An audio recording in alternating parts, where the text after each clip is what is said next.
The dawn of August 6, 1945 etched a dark chapter in human history.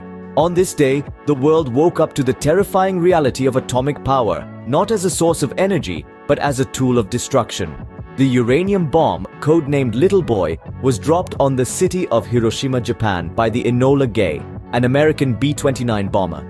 The blast obliterated the city, killing up to 80,000 people in an instant. The aftermath was equally horrifying as the long-term effects of radiation began to manifest.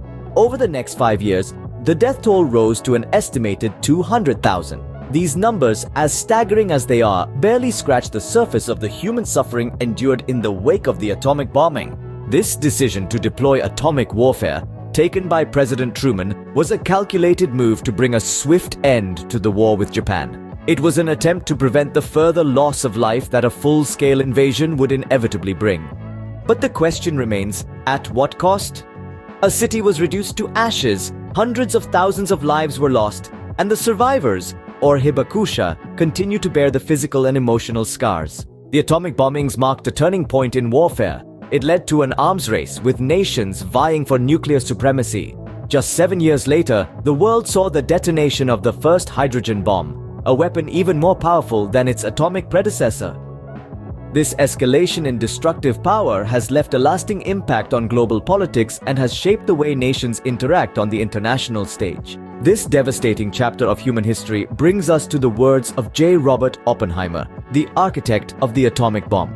His words upon witnessing the first atomic bomb test were a haunting recitation from Hindu scripture.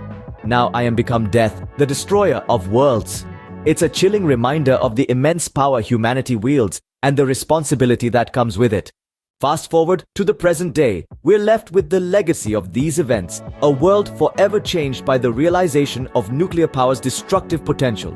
The bombings of Hiroshima and Nagasaki serve as grim reminders of the devastation that war brings and the urgent need for peace. In the words of Albert Einstein, a man whose work indirectly led to the development of atomic weapons, "Peace cannot be kept by force, it can only be achieved by understanding." This profound statement holds a mirror to humanity, urging us to strive for peace and understanding above all else. As we remember the events of 1945, let it be a reminder of the destructive path we must strive never to tread again.